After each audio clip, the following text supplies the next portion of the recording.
Miami's Community News.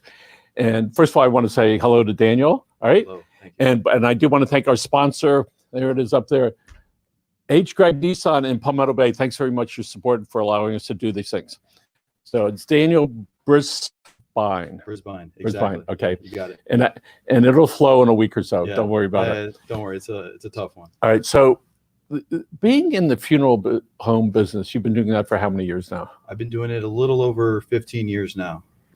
So, when we're each younger, we looked at death and funeral homes as like, we don't want to go there. Right. But certainly as you get older, things start to shift in how we think about that. Absolutely. So what caused you at your young age to go, I want to go into the funeral home business and deal with grieving people? Yeah, no, that's a great question. And I get that question a lot, obviously, sitting down with families, they always want to know, how did I get into this business? And, the simple answer I like to tell people, in a way, it chose me. I knew nothing about funeral service. I knew nothing about funerals or the funeral home when I started there. I started working there when I was still in high school.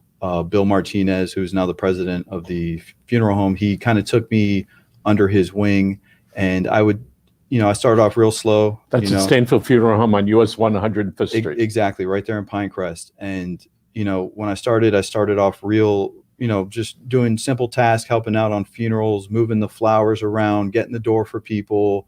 And as the more I became involved with it, the more I realized that, maybe this is something I can pursue as a career. And that's exactly what I did. I ultimately got my funeral director and embalmer's license. And yeah, I've been, time flies. It's amazing. And where do you do that? Where do you go to school for that? There's a few different schools in Florida, since they're usually smaller programs. The one that I went to is at Miami-Dade College. It's the Philbrick School of Funeral Service. And it's a great program. They have great teachers there. Is that at one campus? A majority of the classes for funeral service are located at the North Campus. And they just, basically what they do, they teach you all the technical aspects of funeral service. And what they really do is they prep you for a national board examination that you have to pass in order to become a licensed funeral director, as well as the state license, the state exam that you have in Florida. And how long is that, the classroom, the studies, before you can take the board? Essentially, you receive an associate's degree. So it's roughly 2 years. And then after that, once you do pass the national board examination and the state board, you have to also do a 1-year internship in a funeral home, and then you can basically apply for your license with the state. So it's not incredibly long, but the problem is sometimes they don't offer since it's a small program, they don't offer all the classes year round that you can take all the time. So sometimes you have to wait several semesters for one of the classes to become available. So that's the technical aspect of it. All right. And that is a big part of it. But there's also the much bigger part is the grieving families. Yeah, absolutely. How do you deal with that? How do you learn that, on how to handle that? I don't even know if it's something that you learn. I think some people either have it or they don't. To be able to sit down with a family that just lost a loved one, it's difficult for them. It's difficult for us because, we, a lot of times, at least for me, I put myself in that family situation, and I try to treat every family how I would want somebody to treat me or my family if we were in that same situation. And all we can do is give them guidance and give them the proper service for their loved one that they deserve, and basically walk them through the steps of the entire funeral process, which is very new to most people. Most people don't. It's not like going out to, buy a new car that you might do several times a year. Most people might make 1 or 2 funeral arrangements in their entire lifetime, and it's not something people really look forward to. So, at the end of the day, it's just something that, we take a lot of pride in what we do, and it's a special job. And people can go to your website. And they can see the process. They can meet some of the people. I know Jay Gold for must be 20 years. I think I know him. And Bill, everybody knows Jay. Yeah, and Bill Martinez. Of course, Bill's out there in the community. Absolutely. We've taken care of a few of my family members here. It's always been really comfortable to do that. Good, absolutely. So when somebody goes to pick a funeral home, what's the mindset that goes on somebody? Let's say they knew they were going to die. They were sick, for months. You have families that go in ahead of time when they've arrived at that conclusion, say, listen, this is where the family member is right now. So what sort of questions do they ask, and how does that all work? So a lot of the families that we serve, we have, helped family members and their family in the past. It's a lot of people that they had a good experience with the way we conducted the service, and, they were happy with our professionalism. If it's somebody that has never really done business before with us, and they are kind of, looking around for a funeral home to care for their loved one, a lot of times it's based on location, and also just even that first phone call that a family makes to the funeral home is so important. When you call someplace, you can kind of get an idea of how they're going to treat you throughout the process. Just, that first contact you have with a business, you can kind of tell that, okay, well, maybe I might be better served somewhere else because I didn't really like how the conversation went. And it's such a delicate time. We're all hypersensitive to everything. Yeah. Right. And it's absolutely. Like, if they don't treat me right, if they don't answer my question, if they don't call me right back, right, I'm going somewhere else. Right. Yeah. So, true. And we get that, especially, during COVID and all the changes that people have been going through. I wanted to point out that people that pre-COVID reported about 11% incidence in depression and anxiety. Now it's in the 40% range. Wow. And so there's lots of problems that have occurred during the pandemic in the whole process. So how did Stanfield Funeral Homes handle that, and what does the future look like with that? Yeah, it was challenging, especially in the beginning. Not a lot of people knew really what was going on. Early on in the pandemic, there was some, things changed fast, from one day to the next, 1 week to the next, everything was changing. We had to implement, the mask rule for everybody that was coming into the funeral home. And what was also really challenging for us, and more so for the families that we were serving, was early on in the pandemic, we had to really limit the amount of people that could be in the funeral home at one time. And as you know, I know you've been to a lot of funerals there at Stanfield. Some of them have been, we've had hundreds of people in the building for some of the funerals. And to be able to tell a family that, you can't do that right now, we're limiting you to 10 family members or friends or less, it was something that was challenging. And I know the hospitals were doing that too, as far as not letting any of the family members into the room with their loved one. And then things changed. Then we were able to allow 25 people and up. So, over the course of the pandemic, things have gotten a little bit better, and we're slowly looking into, the possibility of making masks optional, which right now we're still, because it's still a place that people gather in a close proximity. Right. So we feel we have a responsibility to the community and to the staff and to our families to still sort of require masks for the moment. But we see in the very distant future that it's going to be optional, and we're going to be gathering there like we were pre-pandemic. So a friend of mine, when he was stricken with COVID and he lived through it, we were texting each other. And as much as we helped each other get through it, even though I didn't have it that he did, he said, Michael, this is a disease of loneliness. Wow. Yeah. You can't go in the hospital. If you go in the hospital, you're alone. You're at home, you're alone, and you're wondering if your spouse is gonna get it. So here we are in the funeral process where people want to be with others. Mm-hmm. Lots of people do. Mm-hmm. Some people don't, but a lot of people do. And then they can't see this group of people all at one time. Mm-hmm. That must have been pretty stressful on family members and on staff. It was, yeah. Family members unable to make the flight down, because maybe they were at risk, or just because they were not comfortable coming to the funeral home. That's where technology played a huge role in how we conduct business. We had always had the ability to do live streaming of the funerals, but it was something that really wasn't that necessary, because most of the time before the pandemic, people could make the travel arrangements to come for the funeral.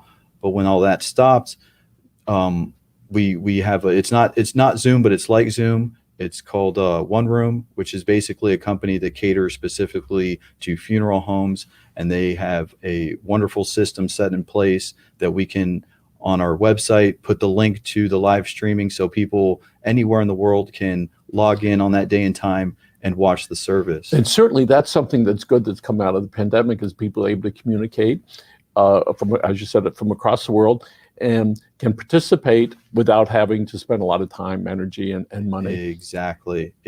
So before, if you couldn't make it to the funeral, you missed pretty much what was going on in the room there in the chapel. But now you can log in from the comfort of your home and be able to see the entire room. You get to see who is in there. You can listen to the people that might go up to the podium and speak and share thoughts and stories about the person.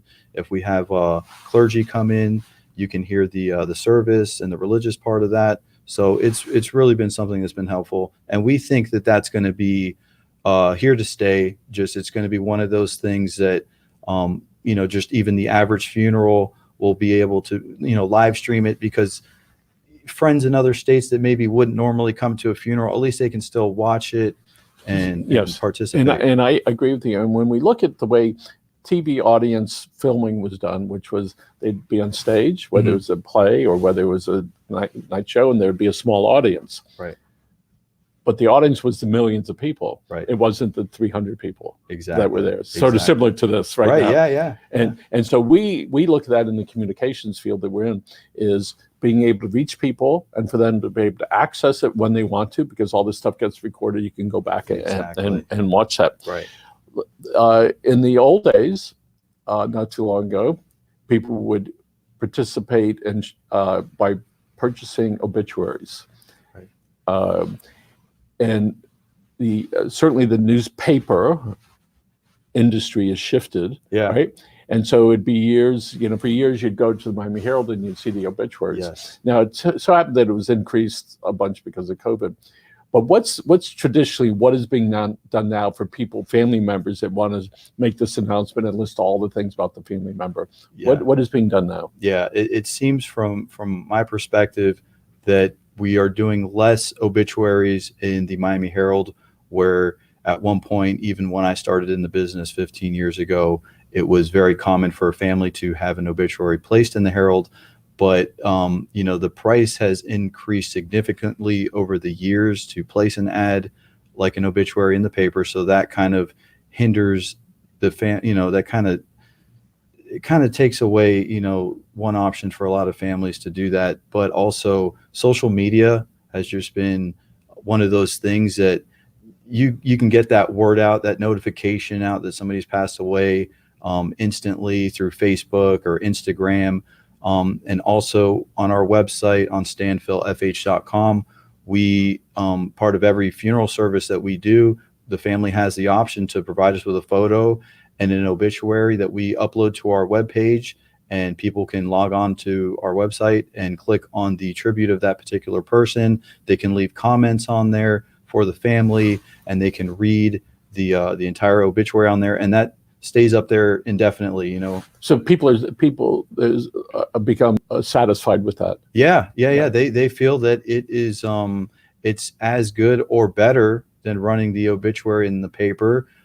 A lot of times when I give the family the option, are we going to put anything in the Herald, a notice in the paper? And they say, a lot of times I hear who gets the Herald anymore. And how much do people say? How much is it? Is that in that conversation? Yeah. They wonder how much it is, and a lot of times they're surprised on how much it is. And could people spend $500 or $1,000? Oh, absolutely. 500 would be like a medium to small obituary. Yeah, something long like that, you're over $1,000. They charge per line.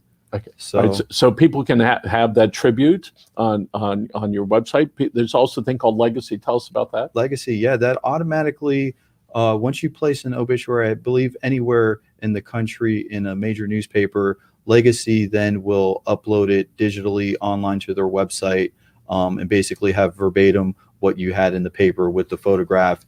and that's similar to our website. That stays up on the internet for years and years. I don't believe they take it down. So it's basically like an online memorial for everybody. So when do you when somebody calls you and say, listen, this is what's going to happen next week or two, my loved one is going to die, what's the process from that initial phone call or email? If it's what we call an imminent case where the person really is expected to pass away within a few days or a few weeks, we give the family a couple options. One of which is they can come in and speak to us in person and sort of get some of the paperwork handled before, ahead of time. So when the time comes, they're not sometimes you might not be thinking clearly. There's a lot going on after you lose a loved one. So you could have a lot of that paperwork pre-done. Basically, when we have to file the death certificate with Dade County, we have to have a long list of the person's information. Sometimes it's easier for the family to give that to us ahead of time, and then when they notify us of the passing, we can begin the generation of the processing the paperwork. So when they come in, it's less time for them in the funeral home because a lot of the paperwork's already done. Usually in a case like that, when it's pretty imminent, we don't really suggest that somebody comes in and like prepays the funeral, because then you're almost doing it twice. You're doing a prepaid funeral, and then in a couple weeks we're going to be converting it to an at need. So you're almost doing twice the amount of paperwork. If it was for somebody that was like you or I, we're going to prepay for our funerals, absolutely. You come in, sit down with us, lock in the prices.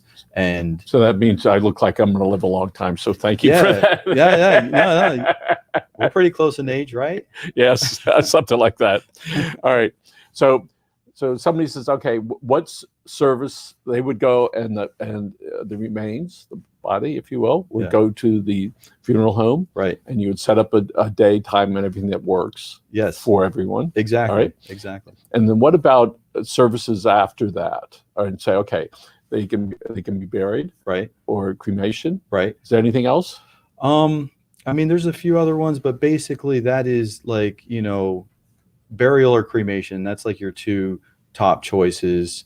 And these days, a lot of families are choosing cremation just because it's a little bit more cost effective, and you don't have to purchase a place in the cemetery. But that's all personal preference. Some people I hear, they say, oh, I don't want to get cremated. I don't want to be, I don't want my body to go through that. And they're much more comfortable being either buried or placed in a mausoleum at one of the cemeteries. And why should somebody deal with a funeral home rather than a cemetery? Well, depends on which cemetery. A lot of cemeteries are just a cemetery. They don't have a funeral home on premise that can actually handle the embalming, the preparation, the filing of the death certificate. Some cemeteries do. They have both what we call like a combo funeral home and cemetery. So it comes down to wherever the family's comfortable doing business. But we don't have our own cemetery. A lot of funeral homes in Miami don't have their own cemetery. So basically the family chooses whichever funeral home they want, and then they decide which cemetery they want to go to. So how do you walk them through that process? If, let's say, I don't know where, all right? Yeah. So you sit down and say, here are 10 options for you in Miami-Dade County. Exactly. Go down the list of the more popular funeral homes in Miami. Tell them to, because some people might base their choice off of maybe just solely on price. Some of the cemeteries are maybe a little bit less expensive than the others. Some people might base their selection on the location of the cemetery because it's close to home, or they have, other family members that have been buried there, so they're familiar with the cemetery. But we have a list of all the cemeteries, and, we recommend some a little bit more than others. But let's talk about cross county. Yeah. So the folks go to you in Pinecrest because that's where they grew up. That's where the family member was, and they wind up. How often is it in a nearby within 5 or 7 miles of Stanfield, or is there a lot of people that would select someplace else for burial at the other end of the county or some other place? It all depends. A lot of families that maybe purchased a cemetery spot in like, let's say Southern Memorial, which is up on like West Dixie Highway of North Miami. It's a little bit of a drive from Pinecrest, but if the family bought cemetery space there in the 70s or 80s, that's where their loved one's going to be buried, and we go there. You know, we take people to quite often to the veteran cemetery up in Lake Worth if it's a veteran. I've been to Bushnell, which is on the up in close to the Tampa area, up on the west coast of Florida, northwest coast. There's also a veteran cemetery there. Beautiful cemetery, and you know, basically we go anywhere within the state to bury somebody. It's all comes down to wherever they have the space. So somebody could call you, hey, this is what's going to happen next couple of days. They can fill out the paperwork. All of it can be done digitally, right? Yeah. All right. Yeah. And then when the person passes, then you're going to go pick up the body. Yes, you're going to bring them to the funeral home. You're going to prepare the body for a service, if that's the case. Exactly. Right? And then you can prepare, working with the family, what the next step is going to be for them. Correct. So if somebody says, listen, I want my whoever cremated, all right? And when it gets done, I want you to take the box and send it to me. Yeah. That happen? All the time. Yes. Yeah, all the time. We send ashes all across the country. The United States Postal Service actually has specific boxes for us that are pre-labeled cremated remains. We take them to the post office and they go priority express. Usually within a day or two, they get to the house. And because a lot of times, you know, Miami's one of those places, there's a lot of people that lived here whose family might still live here, but a lot of people, you know, move out of Miami, move out of Florida. And we do that quite often, you know, mailing of the cremated remains. And so you're very calm, Daniel. Is this your normal sort of tenure? Yeah. This is kind of. You play sports? I do. Yeah, I love sports. What do you play? I play a lot of basketball. You do a lot of trash talking when you're out there? I do my fair share. Yeah, maybe not see as much as some of the other ones. There we go. Yeah, no, I love sports. Recently started getting kind of back into golf. I grew up playing, you know, Little League baseball and football. I'm from the area. I grew up, my parents still live a few blocks from the funeral home in Pinecrest. So like I went to Palmetto Elementary, Palmetto Middle, Palmetto High School. I grew up playing Howard Palmetto baseball. Then you must know my brother, Grant. Sunnyland football. He was a coach for Yeah, we know Grant. Yeah, who doesn't know Grant? There you go. I was talking to him yesterday because he's got this Mercedes, because I love cars, and he's telling me he gets a new car every week. And I'm saying, Grant, I need to get on, you know, some sponsorship or something like that he's got, because that. Just so all his girlfriends know, all right, he doesn't own those. He's just writing about them, all right? He gets a new one every day. Not the girls, the cars, all right? He just threw Grant under the bus. Yes. But yeah, right now. Mercedes in this case. Yeah. He's got a real nice Mercedes out there. I was checking it out when I parked. But yeah, I'm a local kid, and I think that's really what helps also dealing with the families, because a lot of times families come in and they don't know what to expect, and then sit down and I start getting some information and I say, hey, do you have a son named so-and-so? I went to school with him, or I play baseball with him. That must be very comforting for people when they come in and say, oh, these people are from around here. Definitely. Right. And I think that's what we wanted, especially, you know, that we want to know there's somebody listening. We had a gentleman in the other day who was a mental health advocate, and he wrote a song and he sang it and played guitar. It says you're not alone. Right. And when he sang that, I'm thinking about all those somber moments in my life. Right. And especially when you go to walk in a funeral home, maybe with a spouse or whatever, you want to walk in, you want to feel that connection.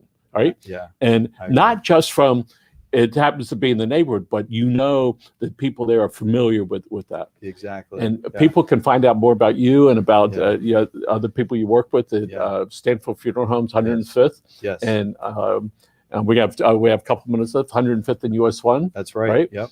And so you have a really nice building there.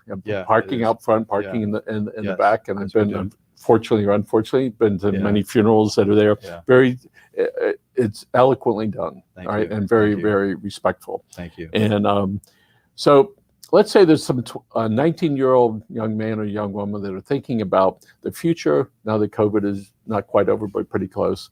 I'd like you to offer them words of encouragement about their future. And you're going to look into whatever camera. You're going to look in that one.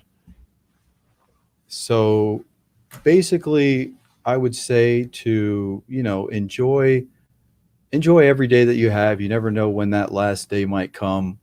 I know I try to live my life like that. You never know when that time will come. So you have to enjoy life. But as we start to get things back to normal here, hopefully soon, it looks like, we're kind of on the tail end of the pandemic and stuff. Enjoy everything you have. Enjoy your family. Enjoy your friends. Just enjoy life. And, there's so many beautiful things out there that you might not really, that you might just take for granted every day. So, take a moment each day to be thankful for what you have, because at any time that can be taken away from you. And we have to be grateful for all the great things that we have in our life. Wow. Words of wisdom, Daniel Brisbine. Thank you. With Stanfield Funeral Homes. Thank you very much for being here. Thank you for Again, having this me. is live with the Miami's Community News. Thank you very much for our sponsors and for Howard over there who's producing the show.